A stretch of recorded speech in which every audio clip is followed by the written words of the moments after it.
Welcome to Unconscious Evolution. I'm Christine Passo. I host unrestricted conversations with extraordinary people. They'll openly share their life-altering stories that significantly impacted their lives, leading them in a transformative direction.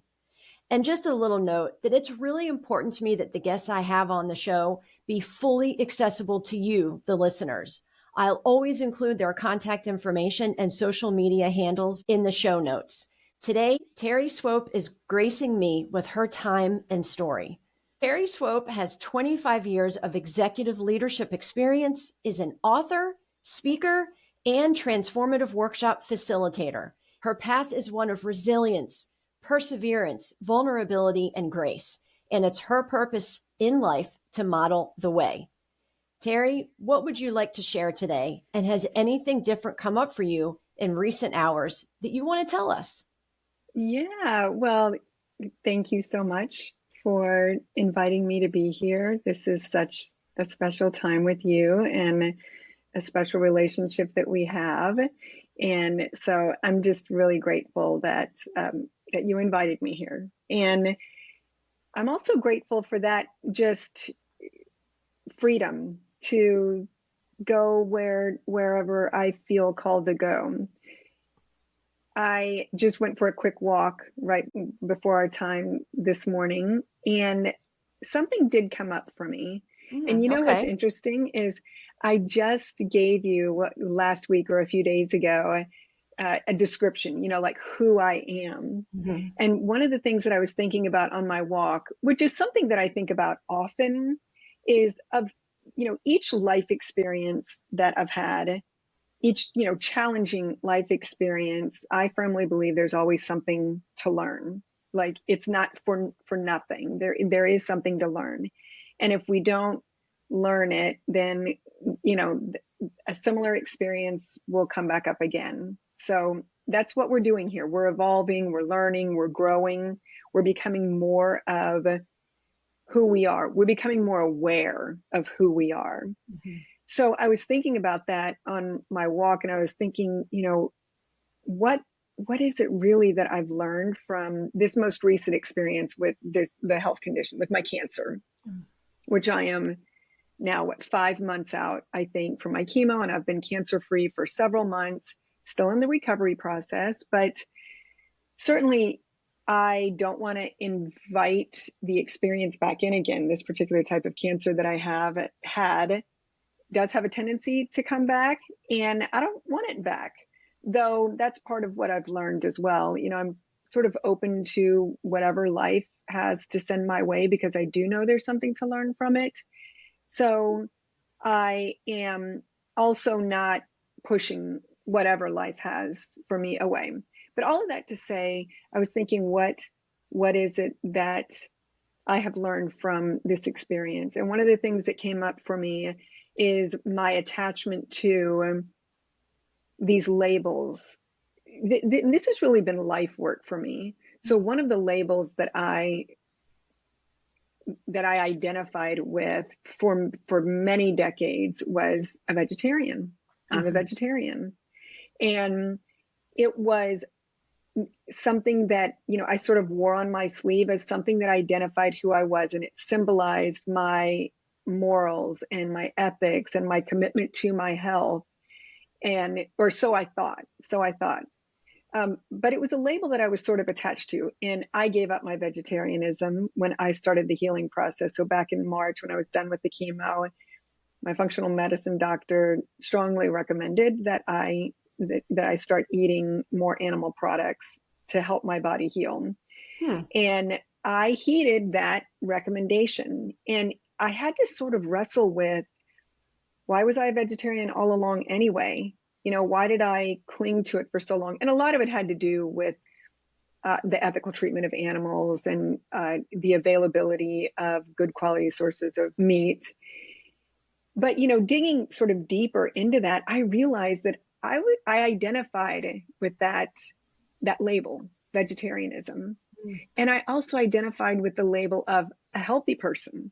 Like, for all of my life, I've been physically active. I've paid close attention to my diet. I, watch all of the podcasts and documentaries on our food sources and what's good for you and what's not good for you, um, and have followed much of that. And that healthy person, identity, healthy people don't get cancer, right? That's right. And that was in my head. And so, okay, now I have cancer in my body. So what does that mean about that label that I had attached to myself, that I'd identified with? And not to say that I'm not healthy today, but just in part of this story that I'd made up in my head, okay, you can't call yourself a healthy person anymore, and you can't call yourself a vegetarian anymore, and you can't call yourself someone who rails against, and I had Western medicine, particularly chemotherapy. Chemotherapy is, for the longest time, I've always said, if I ever got cancer, I would never do chemotherapy because it's so damaging. And I walked into the first oncologist that I had, I walked into his office and very stoic. I hadn't cried or anything about my diagnosis up to this point. And I was like, all I want to talk about is what are my other options, because I'm not going to do chemo. I mean, I was pretty set on it. I thought I knew.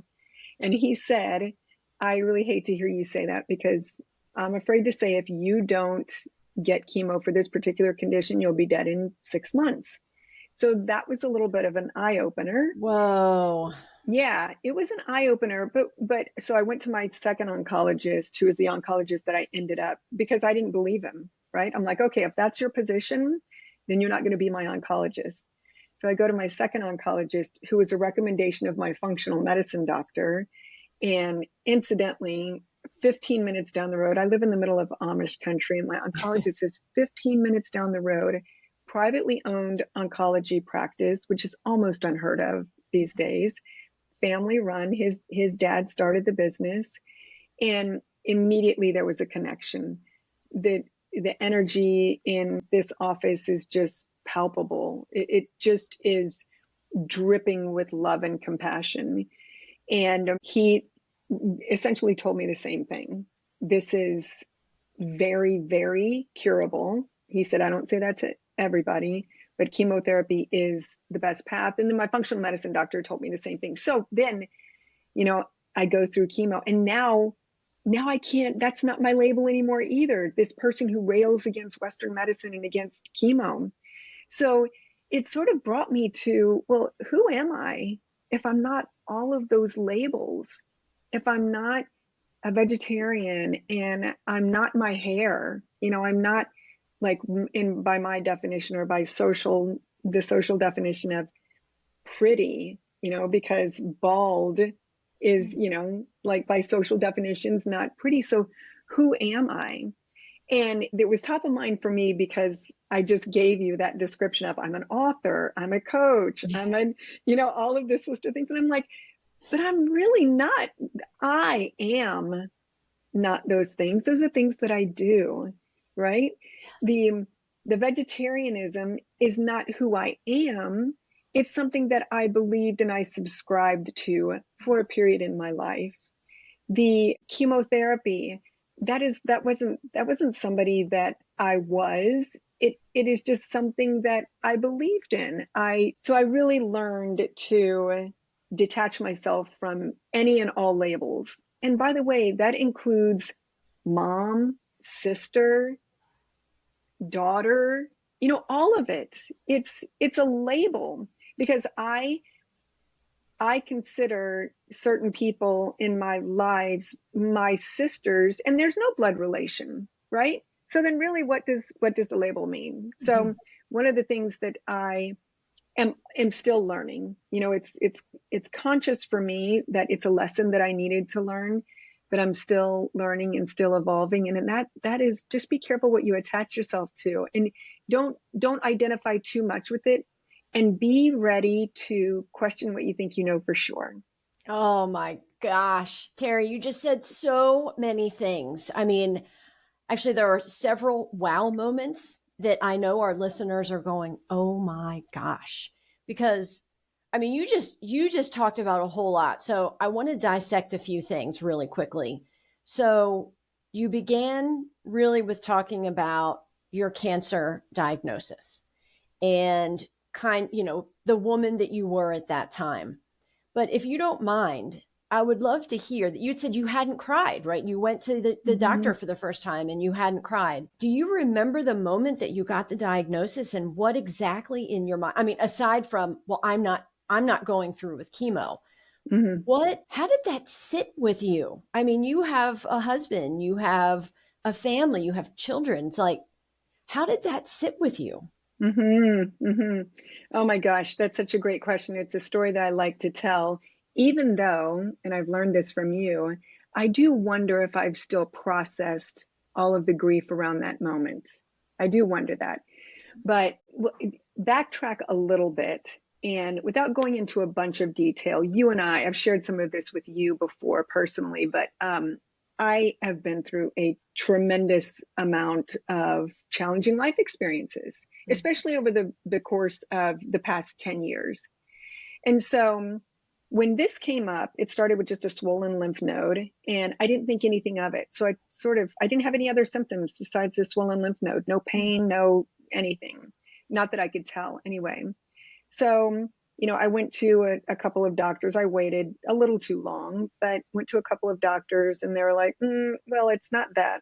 It's not that. And then when I went to have an MRI, the radiologist mentioned it could be this. And I immediately said, oh, it's not that. Not me. What are you talking? I'm a healthy person.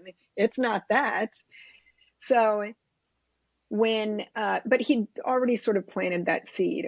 Well, I have been very fortunate in that I have for all of my life really been very healthy. And even though I worked in the health insurance industry for the longest time, I was shocked at how advanced the system is now. So you don't get a phone call from a doctor telling you what your diagnosis is, or you don't have to go in and have a visit.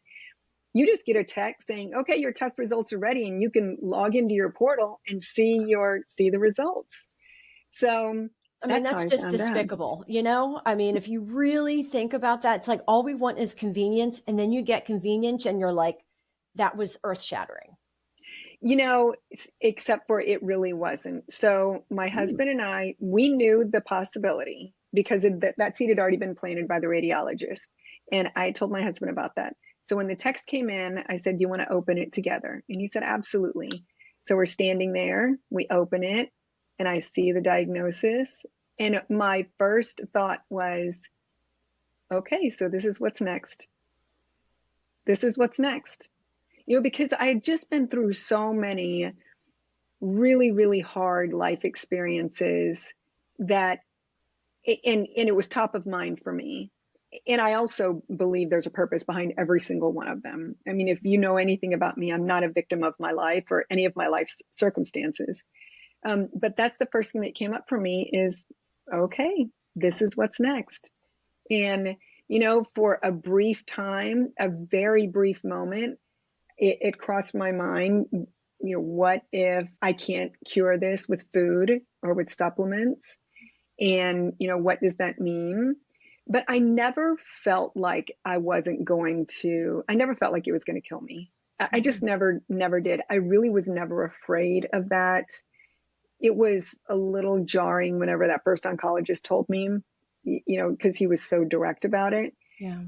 But I never really felt like it would. My functional medicine doctor and the second oncologist both said, I'm a little young. I'm 54 years old and a little young for this diagnosis and in very good health. I had no comorbidities. So they were very confident that I would get through it, and be perfectly fine. And that is the case. At least right now, here in this moment, I am doing really well. So yeah, that was the thought that came up for me is, okay, this is what's next. This is what's next.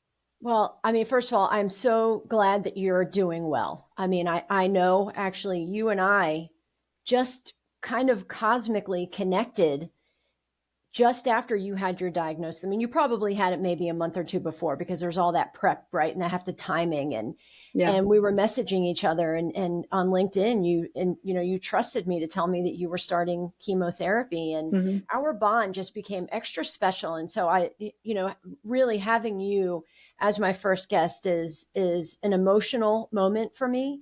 Mhm. But so I thank you for being here, and I'm so glad that you're doing well. But what I want to ask you is, so how much of business Teri was taking the news, and where was Teri's heart? That is such a good question. Um, I just wrote a chapter in, I'm sure you're familiar with it, this book that's coming out, and I told the story of a loss that my brother had just passed, and when I went back to work, how stoic I was, because that's just how I needed to be. This is back in the late 90s, before we talked about leading with feminine energy. Like, the way you grew your career as a woman was to lead with masculine energy. That's just, how we did it. And that's certainly how I did it. And I did it damn well. And I will say that it's something that is hard to shake, because I was so rewarded for it all through my life. I was rewarded for it. And so um, I think that's a wonderful question. And I will honestly say that I think I'm still finding the answer. There's a part of me that knew what was harder for me than the diagnosis for myself and what I knew I would be going through was the fear that my kids had, and seeing them wrestle with that fear, that I might not make it. That was much harder for me. And so there was certainly a part of me that needed to be the stoic. You know me, I'm going to be perfectly fine. I always have been. I get through this stuff. I lead our family through this stuff, and this is not going to be any different. But I also know that the heart within me was like, what does this mean for, like I talked about earlier, for all of those things that I've called myself, all of those ways that I've identified how I show up in the world, and who I am and what I represent. What does it mean for all of those things? I mean, who the hell am I really if I'm not all of those things? Yeah. And not to say I hadn't shed some of those things before, but these were deep rooted and had been around for decades and decades. So yeah, I think I'm still trying to figure that out. I think it's life work.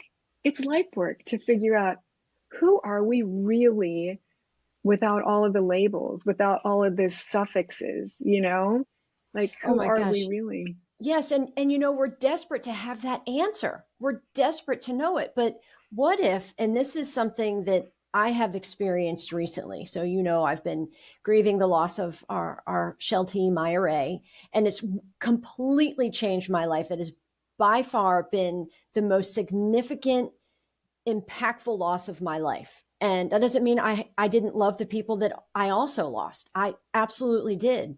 But this has changed my perspective on everything.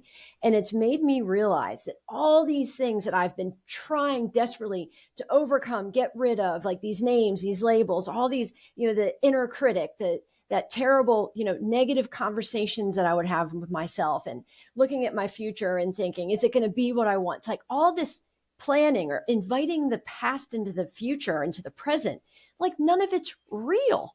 Yeah. The only thing that's real, and I just shared this with Corrine Canty the other day, the only thing that's real is right here, right now. You and me in this conversation. If I look away, I'm not with you anymore. Mm-hmm. I'm not with Mm-hmm. you. And so it's like, when we stop focusing so hard on all those other things that we think matter, Mm-hmm. they don't. We Mm-hmm. just here and now today. And it's been a huge life transformation for me, and has created this sense of peace, Teri, that I know is coming upon you, right? Because you're in Mm. this really delicate journey right now. I mean, you have been forced to face things that a lot of people have not. You've been forced to make decisions that many people will never have to. And so you've been driven by a force and a decision making system that is foreign to you, right? And Mm-hmm. so as you slowly unpack all of this and you invite your heart in, I think you're going to, I'll have to have you back in a year, Mm. because I know everything's going to be different. And like, Yeah. what does that feel like for you? Yeah, everything is so different. If I look back to where I was a year ago, so my husband and I were just coming back from this really kick-ass road trip, and it was wonderful. And I looked completely different. Everything was different, right? But that's how it is. That's my acceptance of that. That's what's growing. That's what's changing, is my acceptance of how I am acknowledging myself and what I'm becoming aware of as the truest essence of who I am. That's what evolves every time I have a hard life event. And, the other thing that has been really top of mind for me lately, with your loss of Maya, and what has really come up for you is this grief. And you've taught me a lot about it, both in our conversations and your posts, and how it's a really palpable thing. Now, I think it's interesting that we're both, I don't have it in front of me, we're both reading Michael Singer's Living Untethered. Living Untethered, yes. Living Untethered, and clearing out those samskaras, right? Mm-hmm. Clearing out those past experiences that the pain of which gets stored in our bodies, and the energy gets stuck and keeps us from fully experiencing the fullness of life energy, divine energy, whatever word you want to call it. Mm-hmm. And I think that's part of the reason that the book came into my awareness, that this happened, is I am always thinking now, what is still stored? What do I need to resolve? And then the other thing that has come up for me is this idea of resilience. Resilience for me historically has just been like this term that we throw around that just means, you fall, you get back up. I tell the story of my daughter is a hurdler, my teenage daughter is a hurdler.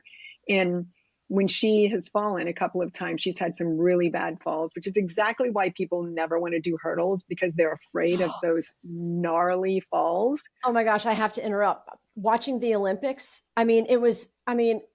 watching them hit and then go down, it's like, no, I don't even want to see who finishes. I just want to make sure they're okay. So I'm with you. I'm with you. Yeah, yeah. Well, you can hear me in the background well, I'm taking the video, so you can hear me in the foreground. Actually, it's quite obnoxious. But what I'm saying is, get up, Meadow, get up. Come on, power through. Let's go, get up, get up. And it made me realize that maybe she doesn't need to get up. Like that's what you do in sports. You get up and you finish it. But, and instead just acknowledging that it's okay to fall down and to get up with grace.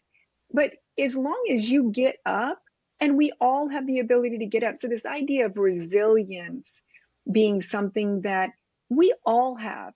We all were born resilient. We all were born with this capacity to meet whatever life has to present us with and to flourish through it. But we've been conditioned to believe that things aren't supposed to happen to us. Mm-hmm. We've been conditioned to resist and judge the experiences that life sends, not only to us, but to other people. Yes. Oh, that shouldn't have happened to her. That shouldn't have happened to me. It shouldn't be happening in the world. But it is happening. And the resistance is what causes us to suffer so much. But we really all have the ability to face whatever it is that comes our way, and to grow and thrive through it, and to be a different version, a more aware and a more whole version of ourselves on the other side of it. So that whole messaging and learning, for me, I firmly believe we teach what we most have to learn. And right now I'm learning a lot around resilience and what that really means, and how ingrained it really is in not just me. I'm not special. I'm not a special example. I've been through a lot of hard experiences, but I was just at a speaking engagement last week, and I was sharing some of my really difficult life experiences and looking around the room and nodding heads everywhere. I'm not special. Yeah. I mean, like, it's part of the human experience. It's part of life to go through hard things. And it's also part of life and it's part of our innate divine gift to have the power to get through it. Yeah. First of all, I love that you looked in the mirror when you heard your recording and were listening to yourself pushing your Oh, yeah. daughter, right? Yeah. Like having no sensitivity to the pain she might be in. And that takes a lot of strength. That takes the ability to say, there's no blame here. It's just, wow, I did that. I don't like that. Yeah. I would like to change that moving forward. But I will beg to differ on when you said, I'm not special. Mm, And the reason I beg to differ is you're essentially saying my story isn't unique. I'm not mm, special. mm, mm-hmm. And God damn it, you are. Mm, You are. And each and every single one of us are special because we are 100% unique to that. Everything you feel in your heart, every decision that you make, every song that you listen to, everything is unique to you and you are mm-hmm. special. And my neighbor is special, and your dog is special. Yeah. And I I would like to see you give yourself more credit for that. It's like I see where you're going with that. It's like, hey, we're a general public. We all go through shit, right? We go Yeah. through heavy stuff. And for that, we're not special, but we are because we need to honor that. Like I want you to honor especially the last year of your life. And I know of some other things in your past that have been really intense and so difficult to process. I don't even want to say overcome because I think that the difficult things that we go through in our life, I think we just have to accept it, right? Maybe we Mm-hmm. don't overcome it. We learn how to incorporate it into that section of our heart that feels pain all the time, Mm, and but teaches us something and lets us live with that love and it with a different energy. And so, I propose to you, later on, write something that says, I am special. Not I yeah. am special. I am special because you deserve it. I so appreciate that. And so let me respond to that by saying I agree.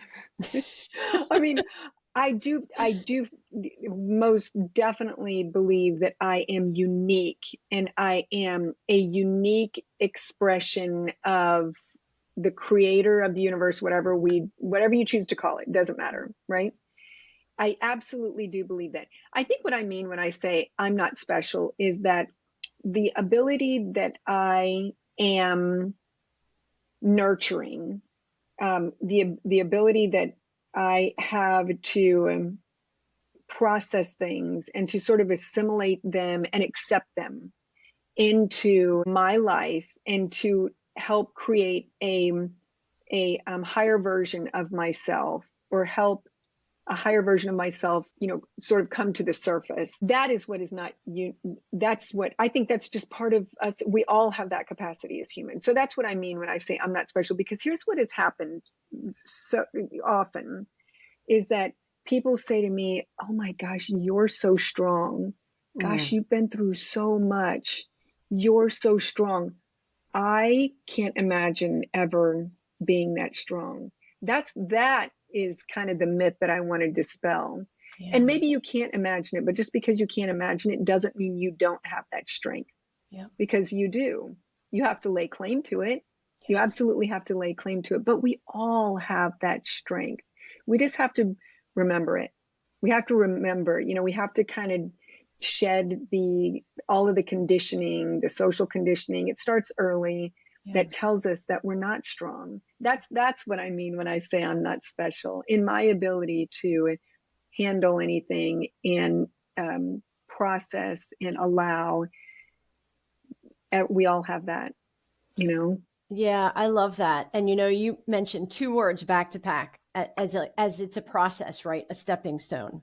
You Mm, said assimilate and accept. mm, mm-hmm, mm, So the exception part, I think, is what's so hard for us. I think mm, it's so hard. In fact, so I have a meditation that I practice at night when I go to bed, and I had to change it after Maya died because, it's all about being happy and having all this like inner power. I was like, I can't say those words right now. I don't feel that way. And so I changed it to, may I be filled with acceptance and gratitude. mm, mm-hmm, Because when we don't accept what's in front of us, what is reality, we're pushing it off. And essentially, we're denying ourselves that opportunity to learn, to grow, to let go, right? I mean, Right. that acceptance is so incredibly important. And that, I think, is what that divider is and what makes you special. Yeah. I grew up with the Serenity Prayer. My dad was sober for 30 years before he passed away at the very young age of 67.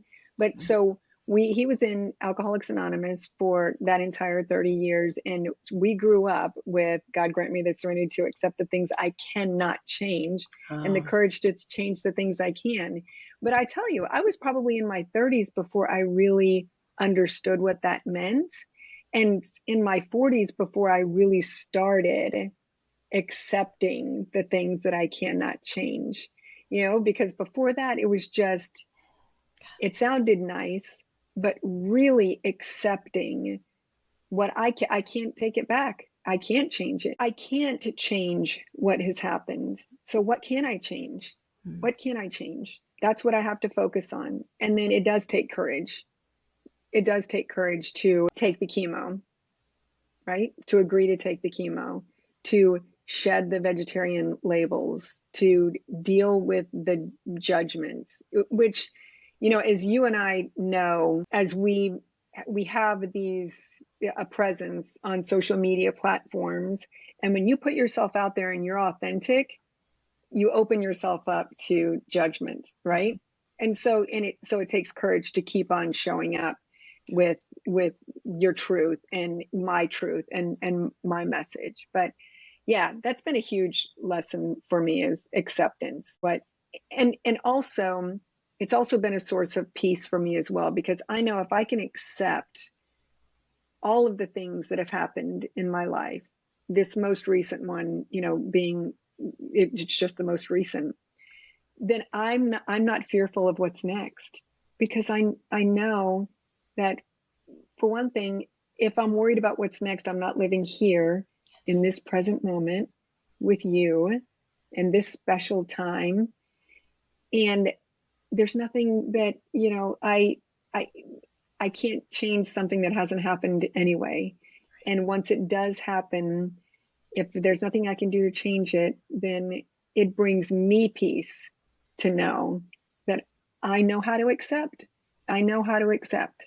yeah. So that's been a journey for me. And it's been top of mind that I've learned how to do that. It's taken a fear factor out, uh, especially as, you and I both are building businesses, Mhm. and so, there's a little bit more courage that comes with that, putting yourself out there, like you have a little bit more fortitude. Yeah, you definitely do. And I love that you brought up courage because that's really important. So I want to ask you a question. And listeners, just so you know, I never prepare questions for my guests. I don't prepare questions because I want them to tell the story and I want everything to unfold naturally.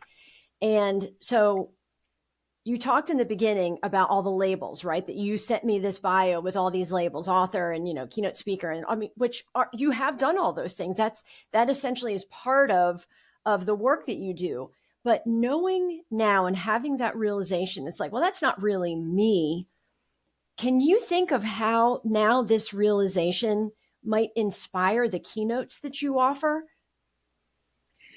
I feel like every week, every new person that I meet, every conversation that I have informs a different version of a keynote speech that I deliver. So last week, I did something that I've never done before, and I had no slides, no PowerPoint, no visual. It was just me. And I had no notes. I wasn't reading from anything. I had an idea of what I wanted to say, and I had some bullets in my head. And I did have some notes that I'd written down, but I wasn't reading them Okay. and I just made a commitment to myself that I was just going to get centered and allow what needed to come through me to come through me. And it was powerful. And it was powerful for me, but the way it landed with the audience based on their feedback, and it was an all company meeting Mm-hmm. or conference. And the feedback that I got from the chief operating officer, it was powerful. And so what I decided after that was, that's what I'm going to do going forward. You know, I need to have some framework because I would love to do more speaking engagements. So I need to have some framework. But in terms of what needs to flow through me, I'm going to let that happen in the moment. I'm going to get centered. I'm going to ask for guidance, and I'm going to let that happen in the moment, because I don't know until I get there if there is something that needs to come through me, some message. I'm going to get a little woo woo here, right? This is authentic. Yes, do it. I don't know if there, because I really do believe, I have this note behind me that says, no teacher of God can fail to find the help she needs. And it's from A Course in Miracles. And it spoke to me. And I do believe that there are times that I very much feel like a messenger.